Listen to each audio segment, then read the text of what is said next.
vengeance. It's a person driven by anger. It's a person really driven by demons. And you don't have to look very far to see where this man's demons are driving him. And when he has that much really indirect sway over the U.S. military and U.S. military contracts, that's enriching him so tremendously and just increasing his influence and his power in the world, it sets the stage for a very, very dangerous environment. If you've ever watched this channel and enjoyed the content, or if you're enjoying this episode, could I ask for a small favor? Please hit the subscribe button. Your subscription helps this channel more than I can explain right now, and also makes you an integral part of our success. I promise to return the favor by making the show increasingly better. We're on this journey together, and I'm willing to make that promise to you if you hit the subscribe button. Wait a second. Do we have a deal?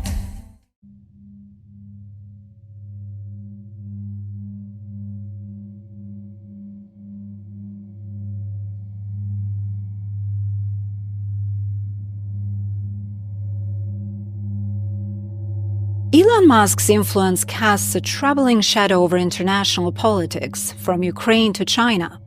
With his control over the Starlink satellite system and his controversial positions on issues like Taiwan, questions arise about the stability of Western democracies. As he influences discourses on the social media platform X and wields significant power from the vast stores of data he has collected on hundreds of millions of people, one must wonder, can one man's global grip spark chaos in democratic systems? And what consequences lie ahead?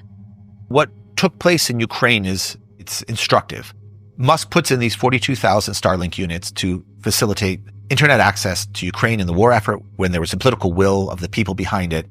And then when it comes time to pay, he's already put himself in a position of tremendous leverage. So it's the freemium model that is so well established in Silicon Valley, which is where he grew up in business. Get people invested in the product, so invested in the product that they can't back out easily, and then charge them to death. And it's ironic because this is a guy who talks about financial transparency, who talks about government transparency, how the government's spending taxpayer dollars. But those contracts with the Pentagon, which they were in a panic over when he said that he was going to shut it off. In fact, he did shut it off. I think that was just giving them a taste of what was to come. They're in the middle of a war. The United States had committed billions and billions of dollars to that war effort. The entire thing was predicated on internet access, the ability to communicate. And then what happens? In pressured circumstances, they're negotiating a contract with SpaceX. And why don't we know the details of that contract? Presumably, it's worth billions of dollars over multiple years. The guy's playing two against the middle because he comes out after having all these conversations with Vladimir Putin, a private civilian with high-level security clearance and state secrets, apparently unbeknownst to the Biden administration. It's remarkable that you have this war profiteer. You have this man who's emerging as the greatest figure in the military-industrial complex. And of course, what does he do? He comes out, he criticizes the F-35 project. Well, why does he criticize the F-35 program? Well, it's $1 trillion program, and he wants a cut of the pie. He wants to say, we can do it better. And he's not going to do it better alone. He's going to do it with his pals, the usual guys who are involved in democratic backsliding here, the Peter Thiels of the world. They've been around and they've been working together as a small gang for a long time. In fact, fittingly, they were called the PayPal Mafia. Think about that, mafia. Really what Musk has become, along with Peter Thiel and Anduril and Planeteer and SpaceX and probably XAI, they're really the next generation of the military-industrial complex by any other name. This man who talks so openly and frequently about government transparency and spending taxpayer dollars is himself receiving billions of dollars from the Pentagon just for this contract over multiple years that is cloaked in secrecy. A guy who already has state secrets, who's putting spy satellites into space, talking to one of our greatest adversaries. And of course, we learned that the Russians are using Starlink apparently too, to some extent. And so he's profiting from both sides. And then he comes out with his peace plan. Unsurprisingly, it parrots Vladimir Putin. We go into China. Then all of a sudden, he's manufacturing 52% of Teslas in China for the export market. Meanwhile, back at home, he's got the Trump administration saying they're going to put 200% tariffs on any vehicles which are manufactured outside the United States, like in Mexico, for example. Now, even if the Teslas manufactured in China are not for the U.S. market, it's still sending potential jobs into China and know-how and manufacturing and technology and a whole lot of data, which is what Tesla is really about, like so many of our modern multi-billion-dollar corporations. In fact, Tesla's $1 trillion corporation. And all of that data now is potentially can be accessed by the Chinese because Musk will do whatever the Chinese Communist Party asks him to do, including censoring people on X, while he tells the American consumers that he's a free speech absolutist and that X is safe free speech. And what does he do shortly after all of this takes place, that he's able to have all the support from the Chinese Communist Party. He comes out with a supposed solution to the China-Taiwan problem. What does it involve? Unsurprisingly, again, parroting the Chinese Communist Party's position that Taiwan should simply become an administrative region for China. Why is this civilian, an unelected official, involved in politics at this level? This isn't simply providing an opinion. He has deep, deep economic ties to some of the greatest threats to America's preeminence in the world. He's profiting from them, and he's actually carrying their party line. Meanwhile, America continues to disintegrate its form of democracy into what will look like an authoritarian regime. And, Putin is an authoritarian leader. Xi Jinping, clearly an authoritarian leader. And then you have Musk with his own tendencies, with all the psychological challenges that come with growing up in South Africa, very well documented, who clearly has operated as an authoritarian figure within his own companies, the companies he's taken over from others who had those ideas like PayPal or Tesla. And what does he want in each and every case? You see the board of directors and other leaders and founders of those companies saying, well, he wanted total control. This is not a man that wants to share control. History may not repeat itself, but it often rhymes. Just look at what has occurred already and where it's going. And you see, again, this rise in authoritarianism, this rise in sort of degrading the democratic ideals that we've allowed America to prosper so much in the world. And we see at the same time sort of this diminution of the church and her teachings to the point where we're destroying it in people's mind. I call it a spiritual lobotomy. And when you insert pornography and you insert demonic things while proclaiming yourself any sort of Christian, really what you're doing is you're cauterizing the spiritual sensibilities of the nation to being perceptive to the teachings of the church and the word of God. And that's exactly what's happening here. And don't be surprised if you see the church continue to decline in its influence, using, of course, niceties like cultural Christianity, while you see the rise in authoritarian leaders who really could care less about the church, frankly. And that's what's really going on. You're seeing Christianity being brought down to the level, well, it's just like all the other religions. It's just like, Hinduism, and it's just like Judaism. They're all good. And again, another absolute attack on the Christian faith. And when you destroy someone's Christian identity in what has historically been a country mostly of Christians, Christian heritage that has formed the culture, you're really dismantling the culture. And we've seen it done in Europe. They're just a little bit ahead of us. And that's exactly what's happening in the United States now.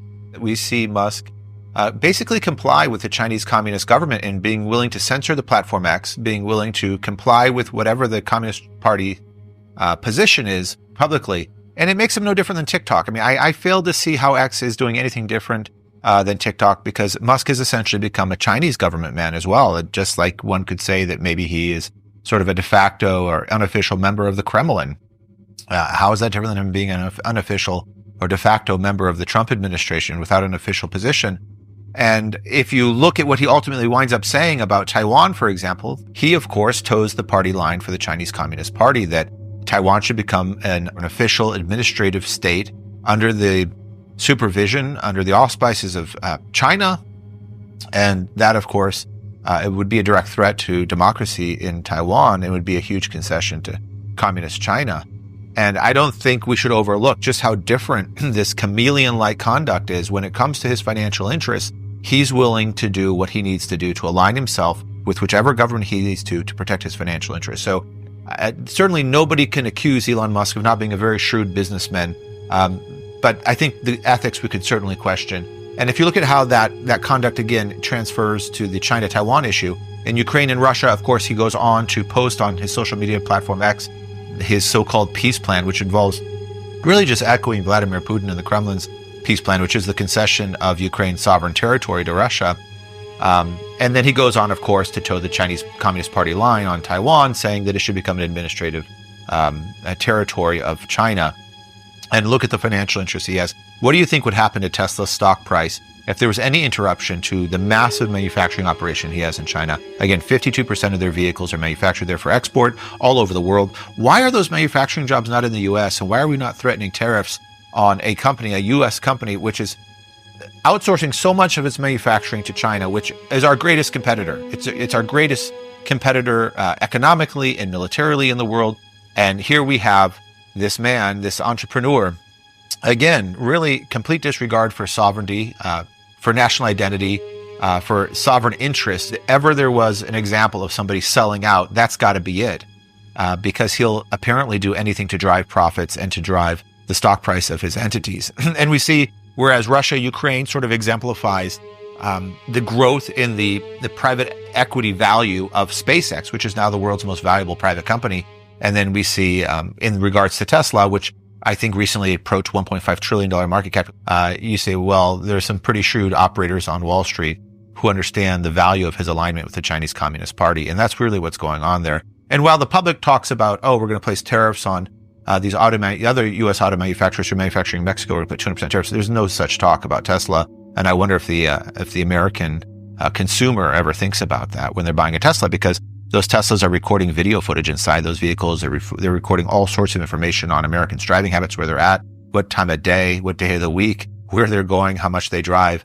And I don't see how the Chinese Communist Party wouldn't be interested in that data. They certainly are scraping all sorts of data from TikTok and other apps that Americans use. They're really Trojan horses. And if Americans don't understand that you've got a vehicle manufacturing company, Tesla, an auto manufacturer, manufacturing the bulk of its product in a country which is the greatest adversary to the United States, and it's all about data. It's all about mining that data, and we don't see a risk in that. That's crazy.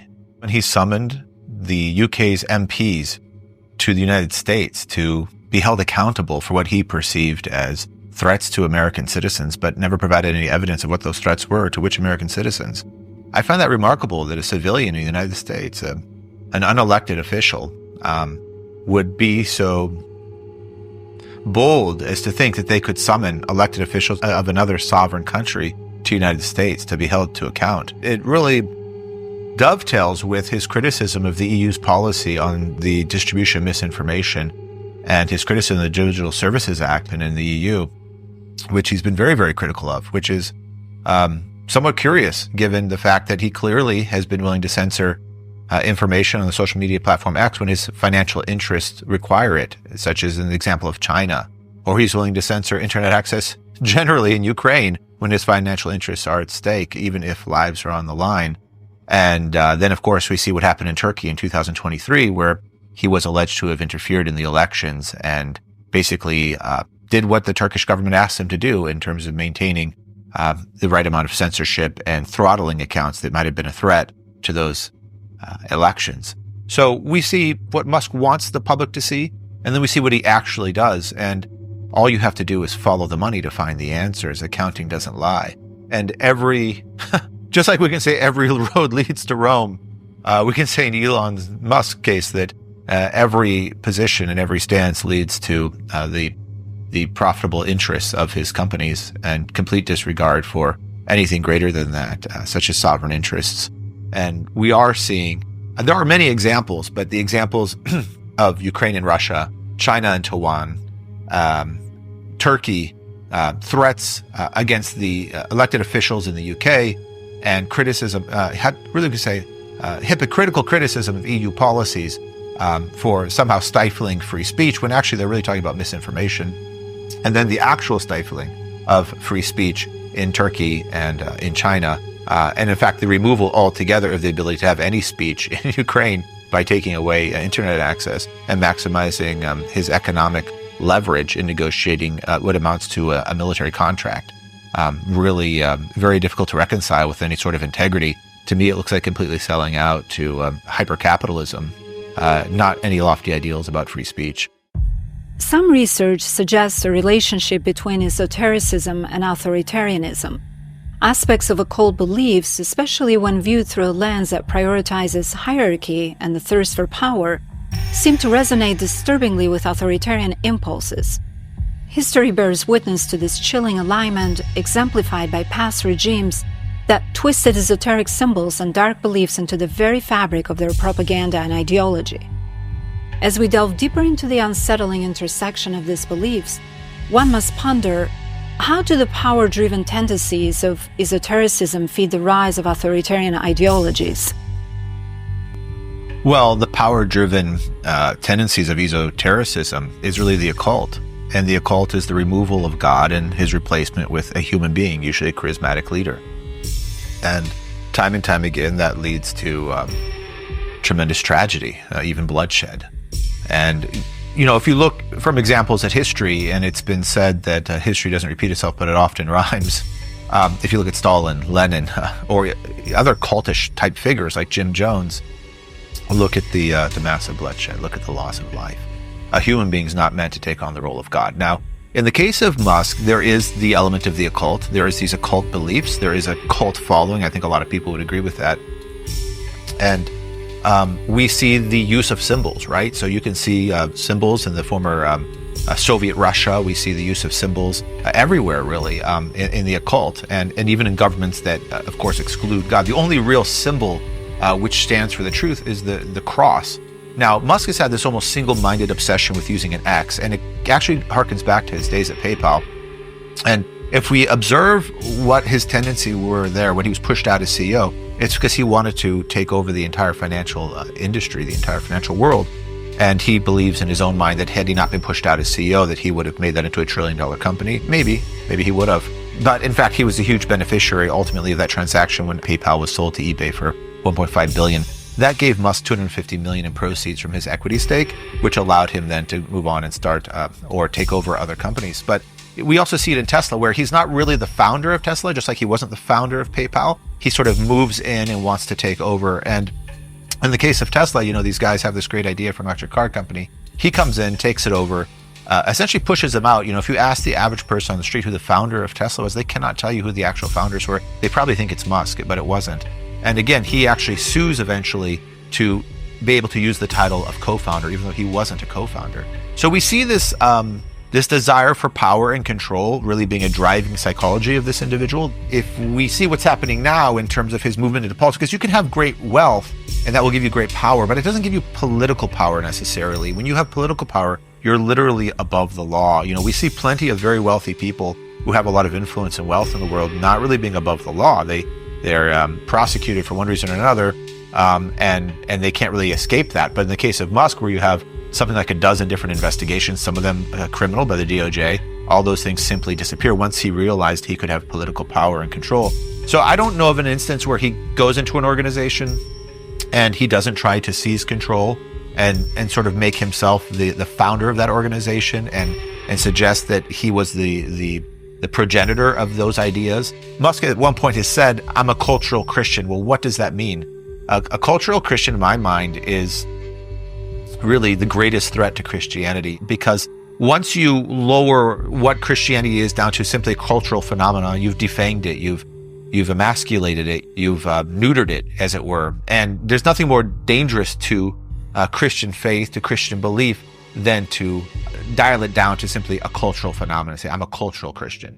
And then you open the doors to all this conduct where Christianity can be intermingled with pornography, for example. I mean, it's well known that X allows pornography on their site, and he has promoted very, very disturbingly images of clergy with pornography. He's well known to have worn this Baphomet suit, which was, I don't know what else to call it other than the most obvious thing you could do. I mean, he's showing himself wearing an upside down cross, very proudly looking in the mirror, pleased with his own appearance and his own image. So you've got an individual who is following occult beliefs, is really demonstrating, interestingly enough, an upside down cross. And we know that, the greatest of the apostles were crucified upside down, that is obsessed with the idea of darkness, that comes into the businesses that he is involved with, wanting to take them over and take over entire industries. We're certainly, the world is well aware of the psychology of people who grow up in South Africa.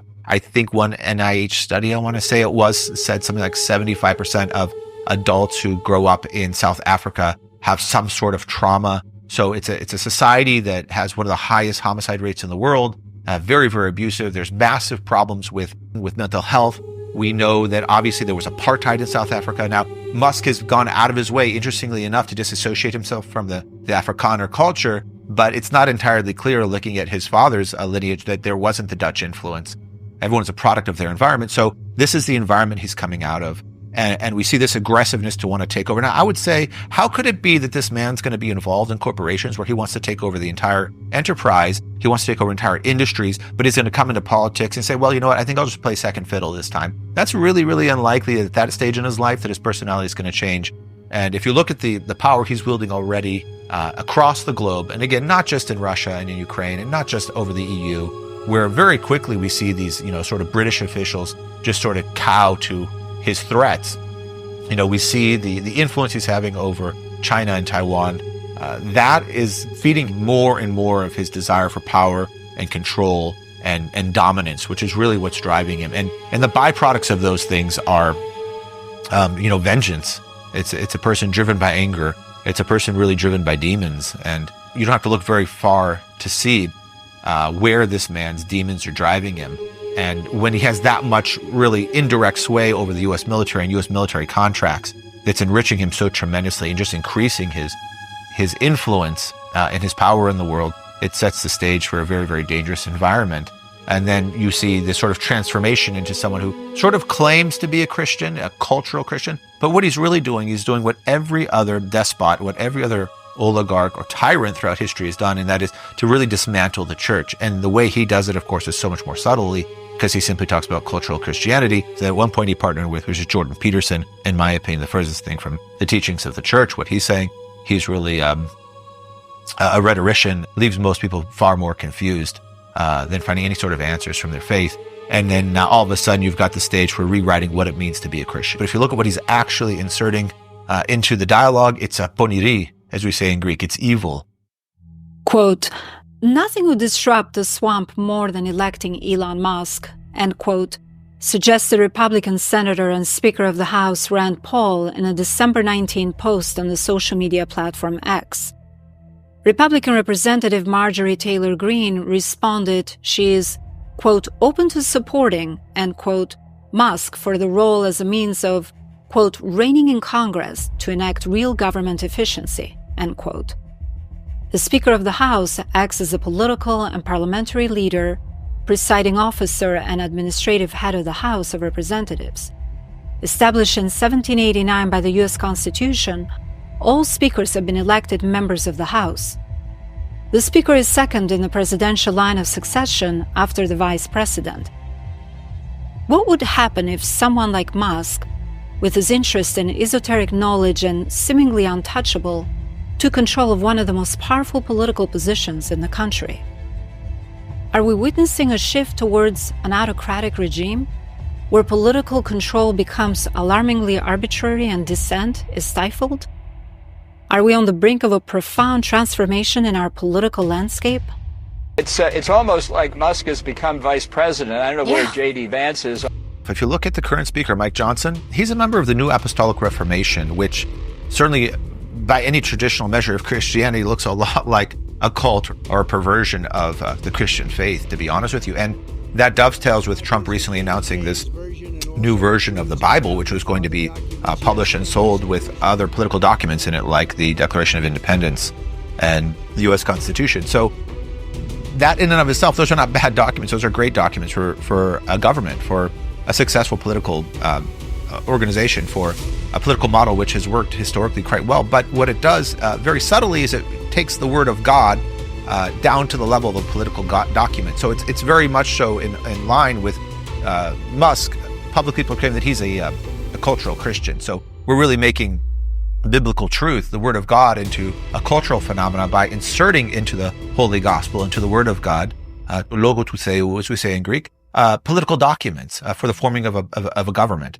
And that, again, is done incredibly subtly. Now, if you look at, it's interesting, Rand Paul chooses to use this word that he wants to disrupt the government. Disrupting is an idea that comes out of Silicon Valley.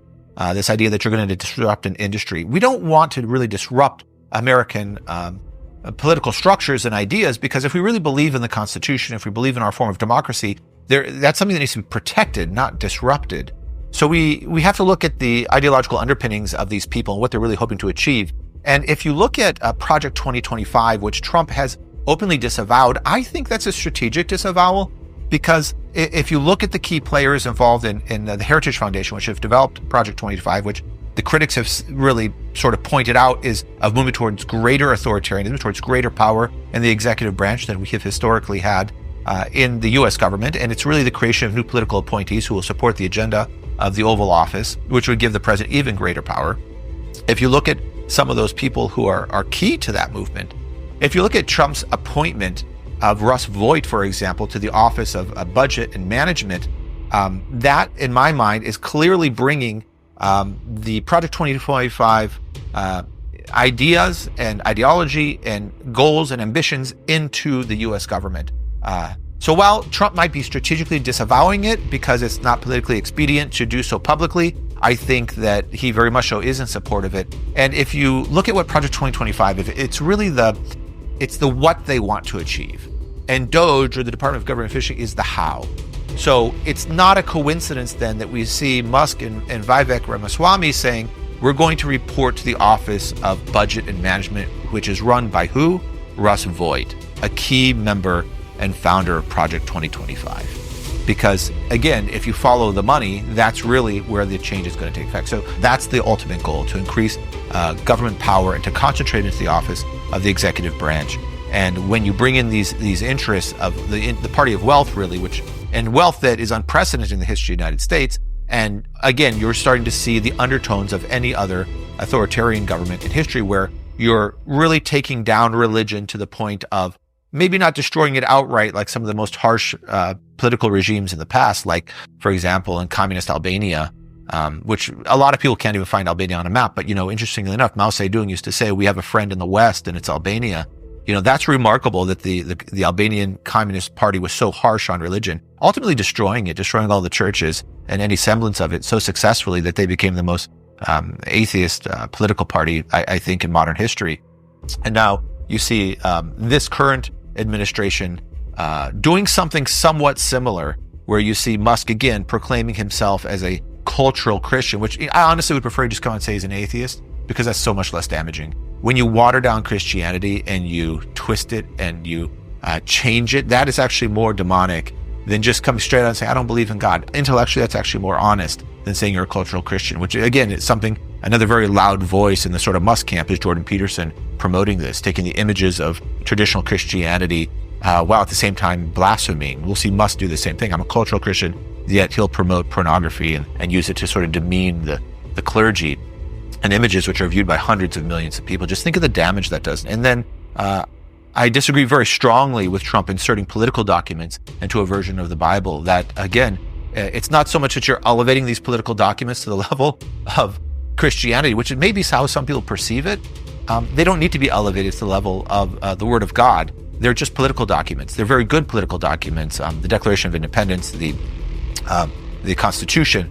But what you're really doing is you're bringing the Word of God down to the level of a political document, and therefore you get to what? You arrive at cultural Christianity. So again, if you look at what's really happening here, we see sort of this inverse relationship between taking down the church and her authority and the teachings of the church, and we're seeing it across the board now, where we see, for example, the monarchy in the UK, King Charles recently talking about the virtues of multiculturalism, sort of the degradation, the increasing degradation of sovereign identity that we've talked about in some past episodes. And then you see these business leaders, oligarchs, of course, mocking repeatedly the teachings of the church and her wisdom. And then we see the rise in power. And we can't really fault the critics of the current administration who say this is a rise in authoritarianism. If we do have political appointees who support the executive office, and we start to talk about the appointment, as Rand Paul has not so casually suggested, as a disruption, and putting a civilian like Musk, who already has tremendous control and power over the military in the United States through SpaceX, and is increasingly a member of the military-industrial complex, along with his pal Peter Thiel and Planeteer and Anduril, SpaceX and XAI, the future AI, which now I think they've raised $6 billion for it. I think they're going to buy 100,000 GPUs from NVIDIA. Imagine the power that's going to give XAI.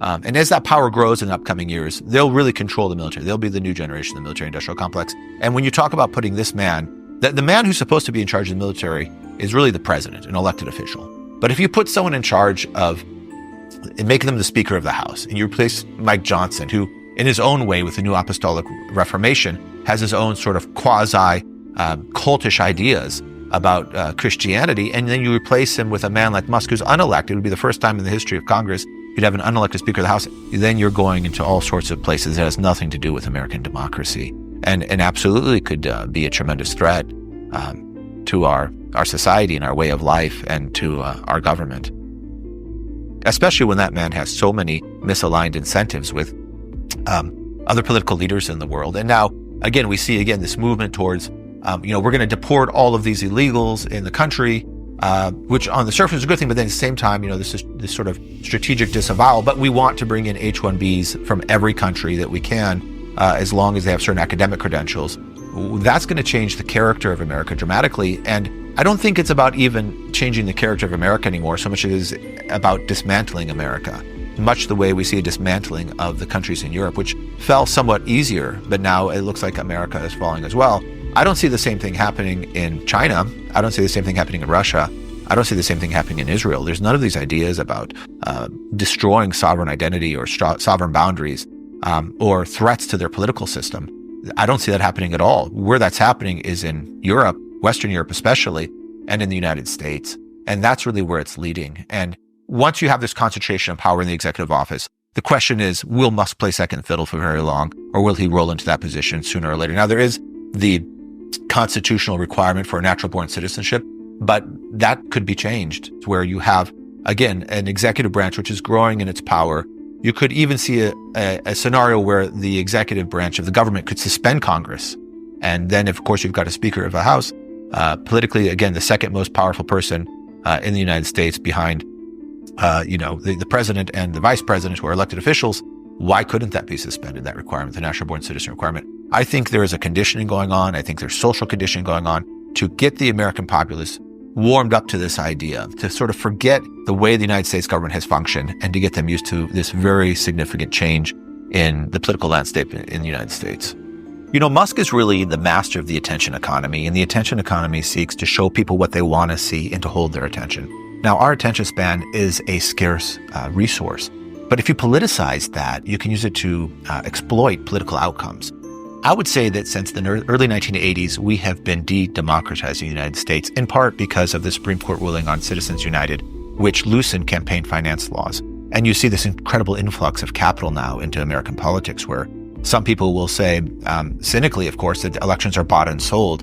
And maybe they're not too far off from the truth, because why else would so much capital be flowing into these elections? And if you look at what the social network X has become, for example, it's really become the ultimate form of exploiting the attention economy. Now, the attention economy in its sort of first iteration was to exploit for more effective advertising, to sell a product, of course. It's a capitalist country, the United States. But when you politicize that, and in more ways than one, where even Trump, of course, creates DJ Chi Enterprises, which launches Truth Social, why would a political candidate, a former president, why would they want to own a social network? Just wrap your mind around that for a second. Because the ability to hold one's attention. And of course, that stock trades on the stock exchanges and was highly political because people were getting behind it on a partisan basis. If you supported Donald Trump, you might buy the stock. If you didn't support Donald Trump, you might not, or you might sell it short. But that's the politicization of a common equity. So we see this convergence, really. It's almost this, it's almost like a singular principle now between the blurring of the lines between politics and capitalism to such an extent that you can't distinguish them. You almost can't untangle it. And to the extent that Musk is running one of the largest and most powerful social networks in the world, X, which of course is perceived as a tremendous threat by the European Union, and to the extent that it might be promoting misinformation. And he's done so, again, by strategically disavowing any political bent, but that's not really the reality. He says consistently he is a free speech absolutist. But if you look carefully at the X algorithm, it's really about anything but free speech. In fact, the way the algorithm works is very much so hierarchical. It's not really peer-to-peer. You look at these influences and you look at what's going on with the convergence of the attention economy using technology to control sort of what the public sees, what groups sees, what they think even, and it can be so subtly manipulated in the background with the rise in computing power. And then you see these sort of studies. I think there was a study between 2017 and 2019 that I think I want to say is something like maybe a third of Americans believed that it would be better to have a strong leader who didn't have to deal with Congress, who could simply bypass the sort of checks and balances of our form of government. And I want to say a quarter of the respondents said that they thought military rule would be a good thing in the United States. I mean, just wrap your mind around that, where this is going. It's a complete change in the perception of what the United States form of democracy looks like. And it's being done in such a way that there's so much attention being manipulated, of the U.S. attention, of the group attention, of individuals' attention, and away from the ability to understand what once existed in the United States, the form of healthy democracy that led America to be such a tremendously great and powerful country. And it's moving increasingly towards authoritarianism, there's no question. And the means to do that is technology and it's capital. And as more and more of the ultra-wealthy and powerful corporations take over government, we find it increasingly difficult to segregate political appointees who are elected from simply powerful captains of industry or those who control the resources of the country, which is really what they are. And so you look at someone like Musk, for example, where he's leading this Department of Government Efficiency, which will be the money trail that controls what? It will be the ends of putting Project 2025 in place, which is greater executive power. Then there's the suggestion that he's already in this sort of lineup where he becomes just behind J.D. Vance in terms of being able to roll into position of president if he's Speaker of the House, and you can see where it's all going. I mean, all the components are there to figure it out. It's the changing of the United States government without the participation of the people, which we can say is democratic backsliding, actually. Because if you have these leaders who are increasingly changing the role of government with less and less public participation, the public thinks they're participating, but if the public was really participating, why would you need all this inflow of capital? I mean, can they not think for themselves? Do we have to have billions of dollars flowing into elections such that, we even need to have whole entire social networks get into the political process to influence the public? Is that really democracy? Is that really the voice of the people involved in political appointees that will oversee the country and the future of the country? Absolutely not. I mean, it's completely non sequitur. And again, it's incredibly simple. And I would almost look at some of these political figures and some of these very, very powerful heads of industries like Musk, and I would say, just look at the opposite of what they're saying. If they say, I'm a free speech absolutist, look for where they're actually doing the opposite. So it's one thing to say something, and it's quite another to do something. I would say, look at the actions, not the words, and look very, very carefully, because we have to bring back critical thinking in our society. We have to bring back the ability to use reason and to think for oneself, and not merely go with the crowd, because where the crowd goes could be a very bad place. I mean, tyrannical leaders in the past, authoritarian leaders, those who attacked the teachings of the church, for example, had massive and broad support for their movements. They didn't do it alone. So to the extent that politics is about getting the will of the people behind a certain movement, you have to be open and honest about what that movement is really all about and where it's leading. And if you look at the use, again, of a strategic disavowal, and if you look at the ideologies that it's really leading to, the people involved, and what they really believe about the changes that should take place in American politics and the future of America, from destroying national identity, to destroying sovereign identity, to giving one branch of the government, namely the executive branch, greater power to even shut down potentially Congress, to putting unelected officials in charge, to having a small cabal, a coterie, as it were, of tech oligarchs controlling a massive part of the country's resources, and then getting the public to buy into the idea that is good for them, that an executive branch without checks and balances is in their favor, that maybe the president shouldn't have to deal with Congress. So if you look at that, where it's heading, I'm not sure that the American public knows what they're signing up for, and they're signing up for it in droves, and it's not going to lead to a good place. He has a poor track record on fasting. He was once accused of using vulgar language, but he said the accusation was bullshit.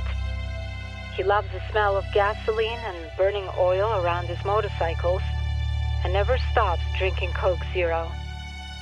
He hasn't learned how to walk away from a fight. He's been to hell and back more than once, bringing a few public companies along for the ride. Other clergy scoff at him.